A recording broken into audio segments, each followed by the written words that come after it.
Hello guys, আমার হাতে যে ফ্যানটা দেখতে পাচ্ছেন সেটা আমি আমার নিজের হাতে ঘরে বসে বানালাম এবং আজকের এই ভিডিওটা সম্পূর্ণ দেখার পর আপনি নিজেও আপনার হাতে বানাতে পারবেন। তো গাইস, যে গরম পড়েছে আজকের ভিডিওটা কোনোভাবেই মিস করা যাবে না এবং আপনি আপনার নিজের হাতে এটা বানাতে পারবেন এবং আপনার মেধারও একটা বিকাশ ঘটবে। তো চলুন প্রথমে আমরা দেখে আসি এই ফ্যানটাতে আমরা কি কি ব্যবহার করলাম। এই ফ্যানটাতে আমরা প্রথমত ব্যবহার করলাম এই যে আমরা সর্বপ্রথম এই উপরে দেখতে পাচ্ছি কেন আমরা একটা ফ্যান লাগালাম পাকা, এবং এর নিচে আমরা যেটা দেখতে পাচ্ছি এটা একটা মোটর, আর অবশ্যই ফ্যানের তো একটা মোটর লাগবেই। এরপরে মোটরের নিচে যে সাদা অংশটি দেখতে পাচ্ছে সেটা একটি ককশিট, এটা একটি ককশিটের টুকরো। এটা দেওয়ার মূলত একটাই কারণ, যাতে করে মোটরের শেপটা ব্যাটারির সাথে না লেগে যায়, এর জন্য এটা দেওয়া। এরপর একেবারে নিচে যে লাল অংশটি দেখতে পাচ্ছেন সেটি মূলত ব্যাটারি, এটা দ্বারা এই মোটরটি চলে এবং মোটর এর সাহায্যে বাতাস পাওয়া যায়। এরপরে ব্যাটারির পিছনের অংশ লাগানো হয়েছে সুইচ, সুইচ দ্বারাই মূলত এটিকে কন্ট্রোল করা হয় এবং এই সুইচ দিয়ে এটিকে অন অফ করা হয়। তো গাইস, এটা সম্পর্কে তো আমরা অনেক আলোচনা করলাম, এবার চলুন দেখে আসি যেটা আমরা কেন বানালাম, এটার উপকারিতা কি কি। ভাই রে ভাই, আগে প্রথমে বলে রাখি, যে গরম পড়েছে ভাই, এটা যদি আপনি আপনার সাথে রাখেন তাহলে অবশ্যই আপনি নিশ্চিন্তে কুল করতে পারবেন। আপনি যেখানে যান সেখানে আপনি আরাম করতে পারবেন। আর বর্তমানে কারেন্টের যে অবস্থা, কারেন্ট একবার গেলে বোঝা যায় রে ভাই গরম কাকে বলে। তো আমরা এটা দিয়ে আমরা বাতাস খেতে পারবো যে কোনো টাইম। আর গাইজ, সবচাইতে গর্বের বিষয় হলো সেটা আপনি আপনার নিজের হাতে বানাইছেন। আর গাইজ, এই মিনি ফ্যানের বাতাস যে কতটা ঠান্ডা সেটা বলে বোঝানো অসম্ভব।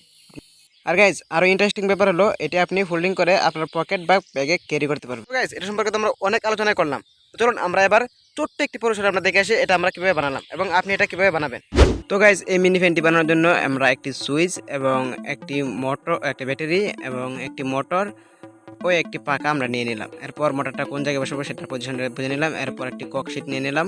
ককশিটটা নেওয়ার পর আমরা এটাকে একটু কেটে নেব। কাটার পর আমরা এটা পিছন দিকে লাগিয়ে দেবো, যাতে করে মোটরের শেপটা যাতে ব্যাটারির সাথে না লেগে যায়। এই জন্য আমরা এটাকে একটু সাইজ করে নিচ্ছি।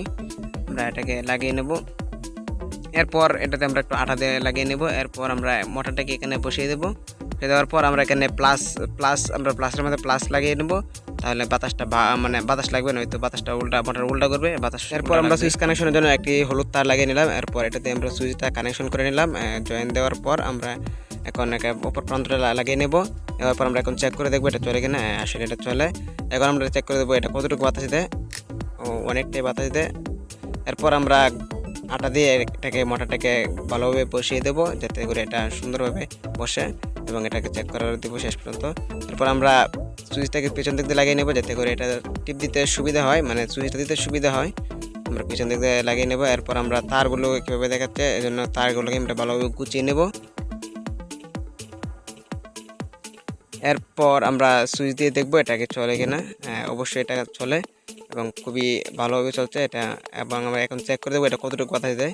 আসলে অনেকটুকু বাতাস দিচ্ছে এটা, মানে মোটামুটি অনেক ভালো, এবং এটার বাতাস খুবই খুবই ঠান্ডা। তো গাইজ, সবশেষে আমাদের ফ্যানটা রেডি হয়ে গেল। আমরা এখন এটাকে চালিয়ে দেখবো এটা চলে কিনা। আর আপনারা তো ভিডিও শুরুতে দেখেছেন এটা চলে, এটা খুবই ঠান্ডা বাতাস। তো গাইজ, আমাদের ফ্যানটা তো রেডি। এখন আমরা এটাকে দিয়ে ঠিক মতো ইচ্ছে মতো বাতাস খেতে পারবো, আমরা ইচ্ছে মতো কুল করতে পারবো এখন, এবং আমরা এটাকে যেখানে সেখানে নিয়ে যেতে পারবো। তো গাইজ, ভিডিওটি যদি ভালো লাগে থাকে অবশ্যই একটি লাইক দিয়ে দেবেন এবং এরকম ভিডিও আরও পেতে চ্যানেলটি সাবস্ক্রাইব করে দেবেন। তো ধন্যবাদ।